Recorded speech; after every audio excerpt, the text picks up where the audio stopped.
We're going to do a little three-part Christmas series the next 3 weeks about family. I think it's a great time to talk about family and finding joy in our families, and for some of us, finding joy in spite of our families, right? It can go both ways here, right? But before I do that, over the next 3 weeks doing this series, I'm going to start each sermon off by talking about a random important Christian Christmas history fact. All right? Random important Christian Christmas history fact. Next 3 weeks leading up to Christmas, we're going to have one of these at the beginning of every sermon. And I'm calling the first one, Putting the X Back in Xmas. Now some of you are going, what, this guy is so out to lunch. The final straw, I'm out of here, right? So we're not supposed to be putting the X back in Xmas. We're supposed to be putting the Christ back in Christmas. Well, I agree with you. We shouldn't be taking Christ out of Christmas. But let's talk a little bit about the history of the phrase, or of the word Xmas. So how long, a little bit of history here, how long do you think people have been using the term Xmas for?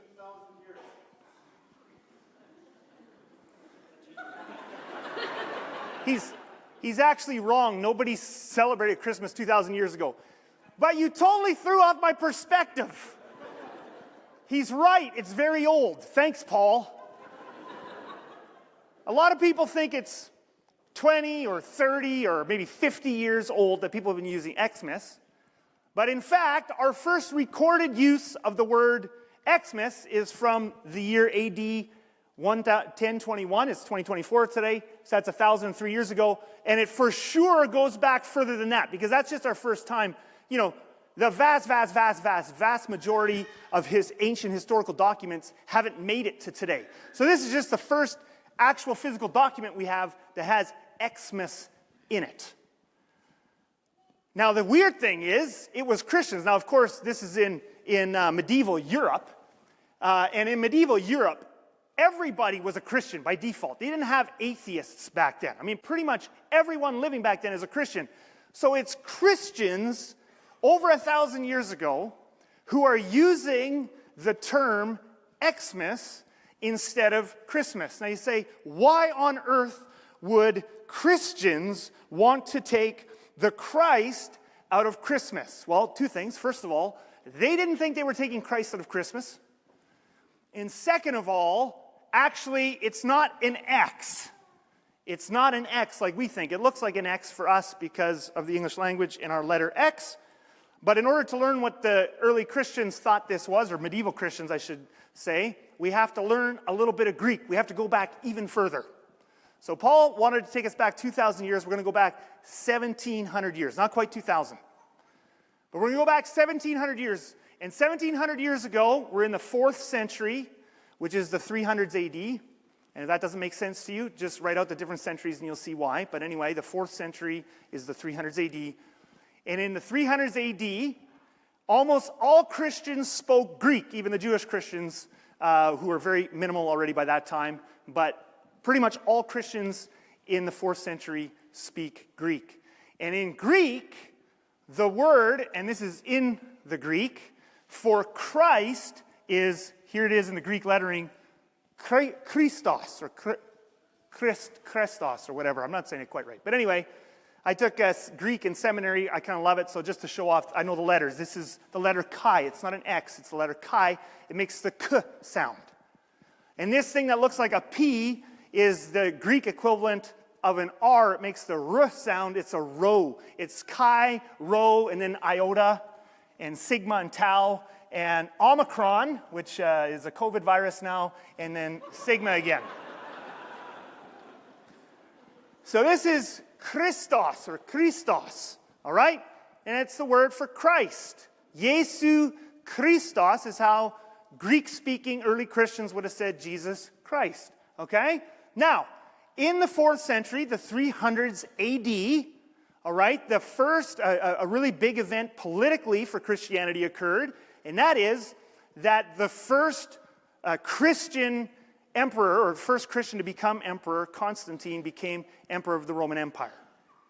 And he took, so the first two letters of Christos are this chi and this rho, the k and the r, all right? And legend has it, now this part probably did not actually happen, but the legend has it is that Constantine had a vision one night before a battle, and he saw the first two letters of Christos as a symbol in his vision, and so he had that symbol put on the shields of all of his soldiers, and the next day they won the battle, and as a result of that, Constantine decided, well, Jesus must be the Son of God. Now, that actually probably did not happen, and why would Jesus be helping the wicked Roman Empire anyway? But whatever the case, certainly we know Constantine did make the chi and the rho a symbol for Christ. He put the chi, you see that there, with the rho on each other, and this became, during the 4th century, a very well-known and accepted symbol for Jesus, for Christ. Now, of course, as symbols go, you always want symbols, always get more simple, not complex. And you can kind of see this symbol would be a little bit complex to draw. So very quickly, as soon as Christians started to use the chi and the rho, it just dropped to the chi. And this, what looks to us like an X, but which is actually the Greek letter chi, became a very common symbol among Christians in the 4th century and the next few centuries for Jesus, all right? This is not an X, it's a symbol for Jesus. It's kind of like this symbol in modern times. When you see this symbol on a car, what do you know? They love fishing? When you see this fish, what do you know? You know the person in that car is a Christian.